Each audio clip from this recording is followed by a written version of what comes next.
Easter's coming up, and my favorite thing about Easter is actually Good Friday and the fish and chips, which might be your favorite thing.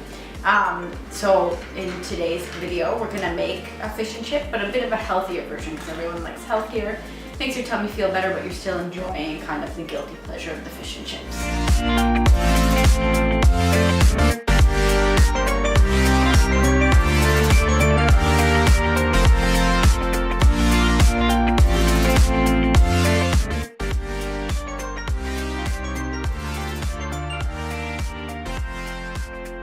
Okay, we're gonna start off by making our celery root fries first. Before you start cutting your celery root, just preheat your oven to 425. Now, I don't know if anyone's ever seen a celery root. I most definitely haven't, and it's terrifying. It kind of looks like an alien, maybe? I'm not really sure. So what you want to do is cut off the scary ends first.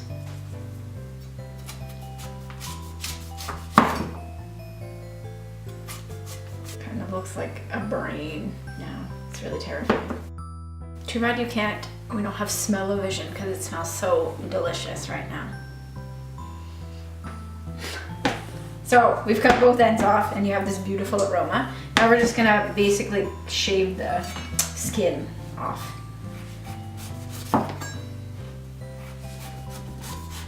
Now our celery root is bald, no skin, and we're gonna cut it to look like French fries.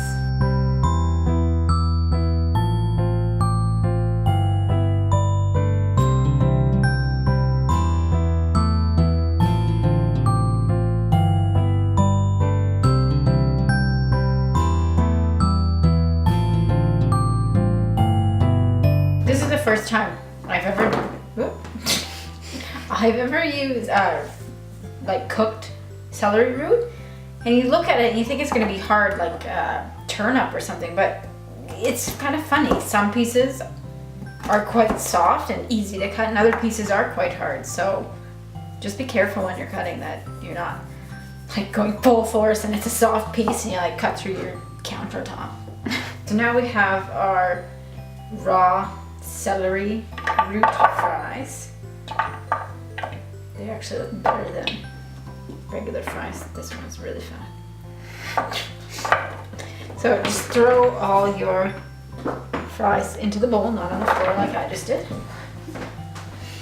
So what I'm going to do to make it a bit easier is, because we have so many, I'm going to put half in and then put some of the oil, the olive oil, to toss it around in. And the recipe calls for 1 tablespoon of olive oil, so I'm going to do half right now.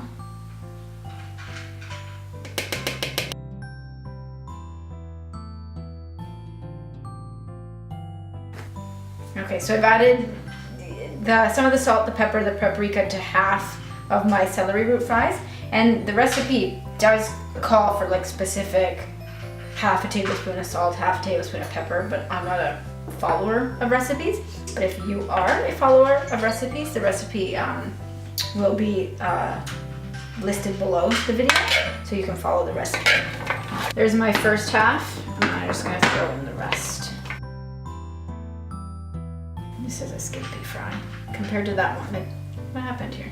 I want to be fat. So I've added the top layer of the celery root fries. Like I said, I just did this because it's easier to mix.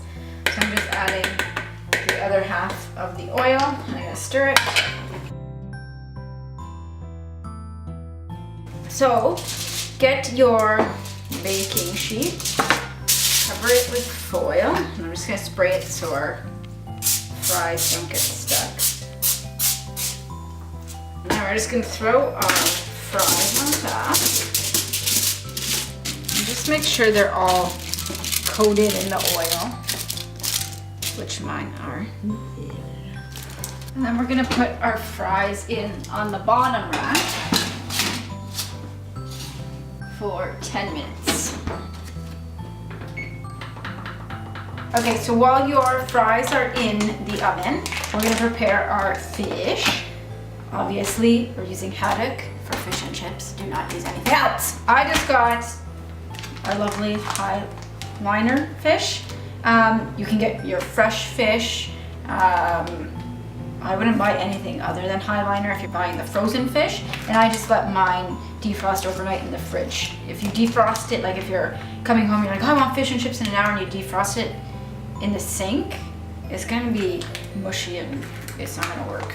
Okay, so we're going to make the wet part, I guess, of our batter, the part that sticks the batter to the fish.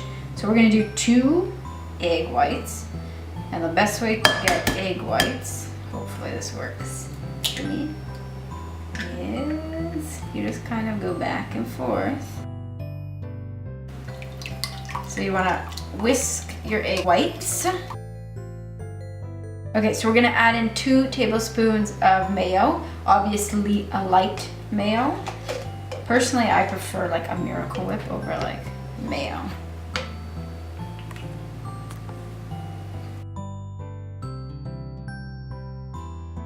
This is our second. And then we're doing 2 tablespoons of Dijon mustard into our egg whites. And then we're just going to mix this all together.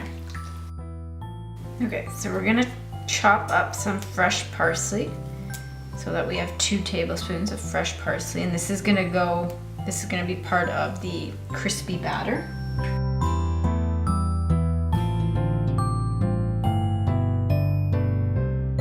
Okay, so now we've put our parsley in our nice dipping bowl, and now we're gonna add 2 cups of the Panko crumbs.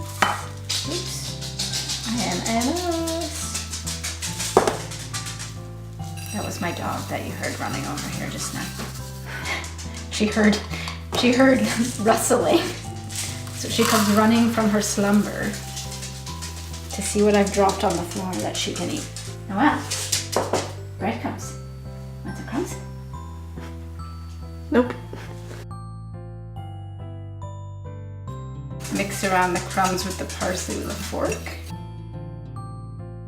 We're just gonna dip our fish into the mustard, and then we're just gonna throw it into our batter. Or is that the batter? Would that be the batter and this is the crust? Yes. So make sure it's nice and covered. And again, the recipe said to cut it into like fish sticks, which I don't know, that seems so artificial.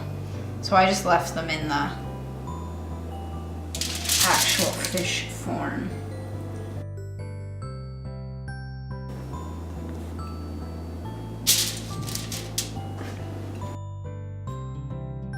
Okay, so I've taken these out and I'm just gonna flip them before we put the fish in. And it's the return of my gloves, everybody. My pretty gloves. And I have the matching pair. I think one of our videos, I wasn't matching. They've been reunited. So just flip them around, you know how you would even just do, you know, regular french fries.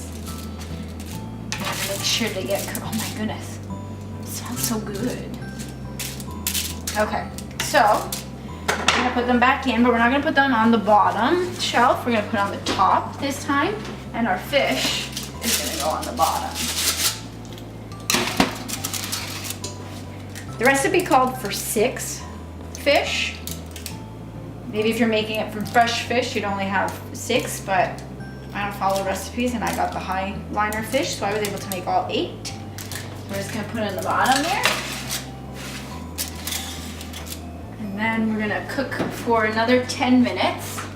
And then we're gonna check the fish. If it's flaky with a fork, that means it's done. If it's not flaky, we'll put it in for a bit longer.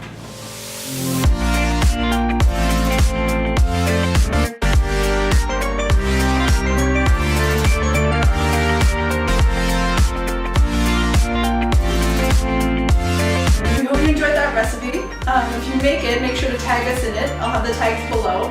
We'd love to see your pictures. We both hope you have a happy Easter.